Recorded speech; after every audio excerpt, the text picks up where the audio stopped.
မော်လမြိုင်မြို့ရဲ့အစုံဖအံမဝင်ခင်ချက်ကြားလေးမှာရှိတဲ့တရားမကုခင်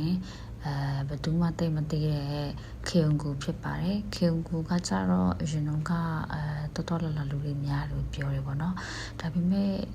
ဓာတ်ပုံရိုက်ခြင်းပြုခြင်းတော့ဘာမှထူးခြားမရှိဘူးဒီမှာဖျားတွေတော့များတယ်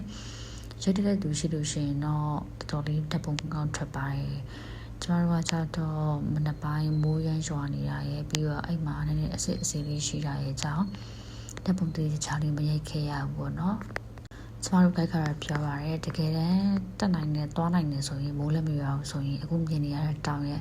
ဟိုထိတ်ဆုံးထိကိုတက်လို့ရတယ်ပေါ့နော်အဲ့မှာလည်းရှိတယ်ဟိုဘက်တောင်မှာလည်းရှိတယ်အဲ့မှာတောင်3တောင်ရှိတယ်ဝင်းထဲမှာပဲအဲ့တောင်လေးရဲ့ဘေးမှာလီကားလေးတွေရှိတယ်ပေါ့နော်လီကားလေးရတယ်နဲ့မတ်ဆောက်တယ်လီကားတန်းလေးရတယ်နဲ့တီးတယ်အဲ့လီကားတွေကတက်သွားရင်တောင်ထိပ်ထိရောက်တယ်တောင်ထိပ်ရောက်လို့ရှိရင်တော့အောက်ကနေပြီးတော့view ကောင်းမြင်ပြီးတော့ကောင်းတက်ပုံရိုက်လို့ရတယ်ပေါ့နော်ကျမတို့ကတော့မိုးရွာနေတော့စလစ်ဖြစ်မှာဆိုလို့မရိုက်ခဲ့ရပါဘူးရှင်